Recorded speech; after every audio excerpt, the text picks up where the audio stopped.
Hey, it's Ty with Cincy Diesel Repair. Welcome back. So now I have a 2011. Well, actually, you guys saw this in another video. I titled "I Bought Too Many Trucks." This is a 2011 F350, 177,000 miles on it, I think, somewhere in there. And this was a strange one. I went to the dealership to look at this one for the dealership. It came from the auction. And it was running horrible. It sounded like it almost had a bad cylinder, smoking. So I initially told him to send it back to the auction, but he really wanted to see if we could fix it. So my son and I, who was filming for me, that way it's not so shaky like I normally do it. But anyway, we went and picked this thing up from the dealership, drove it about 15 minutes back out to my house. Anywhere from 25-mile-an-hour areas to 60-mile-an-hour. Well, when we got out to my town, I had to stop at an auto store, shut it off, came back out, fired it back up. It seemed a little smoother, but I figured whatever. It still seemed like it had a bad dead miss in it. So I needed to go to another store, so we went to the other auto store.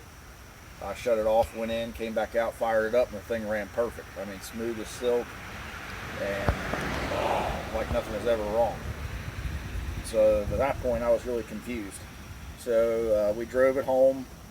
Still, it had codes for injector or for cylinder contribution on in cylinders 1 and 8. So I cleared the codes when we got home. It was running fine. Nothing was coming back. No smoke out of the tailpipe.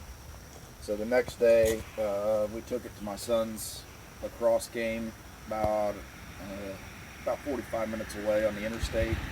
Ran fine. Drove it back. Ran fine. I called the dealership and said, I don't know what was wrong with it. I don't know if the injectors, it's passed every test. I said, I don't know if the injector was hung up or what. So he asked me, can you drive it to work a few days?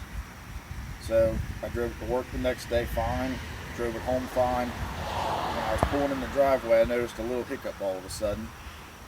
So I went inside, came back out, fired it back up, and revved it up to about 1,000. All of a sudden it started missing again. Like it had a dead miss, smoking, and this time it didn't go away. I took it down the road, wouldn't go away. So I was getting cylinder 1. So I decided to pull the injector out of cylinder 1. I pulled the injector, and the injector appeared fine, but I noticed that what I hadn't seen before is the injector line and the top of the injector were new, and they were Ford parts. So then I looked back at cylinder 8 that had the other code initially, new line, new injector. So I figured we had a bigger issue. So I told him I'm going to have to tear it down piece by piece. And it could be who knows how much money. I just don't know what's wrong. So that's why this one's taking so long, is we had to go down piece at a time trying to figure out. But anyway, we pulled the intake off of it. And your intake's also your valve cover. On the passenger side here, cylinder 1, a rocker arm had fallen off the valve. The push rod had fallen off and was kind of wedged in there. And then as I went back through, cylinders 2 was fine, cylinder 3 was about to fall.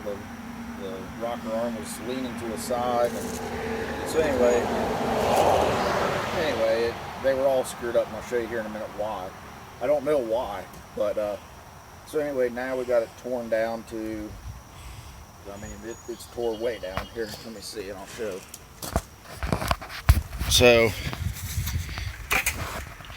as you can see, the cylinder head's off. You have to pull the head off to get the lifters out. And yes, you can pull this off without a lift. You don't have to lift the cab. Is it easier to get the turbo and the head and all this shit out without with the cab on? No. But in this case, I just didn't. I thought I was changing an injector or two. So, and then the injector hold down bolt snapped off. I guess they had it torqued too tight, and these are torqued to yield, so the bolt stretches when you torque it, that final turn.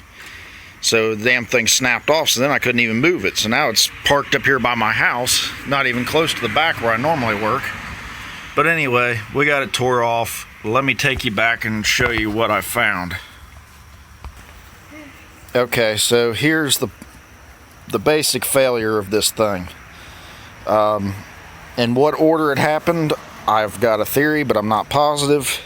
So here's a used, he decided we were going to go with all used parts, which I'm not really too worried about. This is the first 6.7 valve train issue I've seen. But anyway, the initial thing, why all of these, and it's always this long arm. Now this is the one off, it's my son shooting. Apparently he doesn't care if I'm filming or not. This is the one off the truck. I just happened to grab the one. This one is the used one we bought. We bought a whole set of lifters, push rods, everything. But anyway, if you look right there, see how that arm's moving? Well, that's what it was doing in the truck. And so it actually had fallen off the valve stem, and then the push rod shot up. Now this is the one, now I actually got this one where they're not like that. I just did that so you can see. So you can see this irregular wear right here. And every one of these rocker assemblies on the passenger side is like that. I don't know for sure the driver's side yet because we haven't torn it apart. So if you look at the used one here, you can even see this little ridge, this like casting ridge. It's perfect. And I don't know how many miles this had when it came off the truck. I got it out of Alberta, Canada, the whole set. Like I said, the whole valve train set, which I'm not worried about. I mean, this thing's, it's fine. This is the way you normally see them. There's no wear. Like I said, the one on the truck, there's no wear on the smaller ones, the lengthwise. Like this is the second longest, and it's fine. For some reason, every one on that side of the head on the longest rocker arm has this irregular wear. So anyway, we found that, and then these are the push rods. This is the push rod that actually fell off of the longer one and was jammed in there. I thought, well, that's not good. It's not bent, surprisingly. These are tough. Well, what was weird is the one next to it that didn't fall off was chewed up like this. So now this, I look down, I pull all that out, I look down, and this is your lifter guide, lifter retainer they call it. All it is a piece of plastic, and all that holds it in there is there's a little lip that goes over, and this thing just kind of pushes into the block up at the top here. I'll show you one in the motor. But this is the cylinder that actually failed, and you can see it's all blown out. The plastic blew out of it. So you can't get this out without getting the head off. So this was still down in there. The rollers were still down in there. So I stuck a borescope down in there, and I find the valve tappet, or valve lash adjuster they call it. This sits in the top of the lifters. Well, it was missing out of that lifter, and I was able to sneak something down in there and grab it with a magnet. So now I'm really trying to figure out what in the hell is going on. I've never seen a lifter failure in a 6.7. Well, sure enough, we pull the head, find this, pull that out, and then find this lifter. Look at the wheel, it's all chewed up compared to, this is the one next to it, which is really fine. The bearing's fine in it, but look at the difference in size from this one to this one. That's how far this one got chewed up. Now, and then there was, those sit down in here. I think this one still got it in there. Yeah, it's supposed to look like that. So this thing had come all apart. Now, I've looked down in there visually and at the camshaft, and it looks fine, but I'm going to borescope it to make sure. Should it have a camshaft put in it? Yeah, probably. But, you know, he's not going to spend the money for new assemblies or new push rods or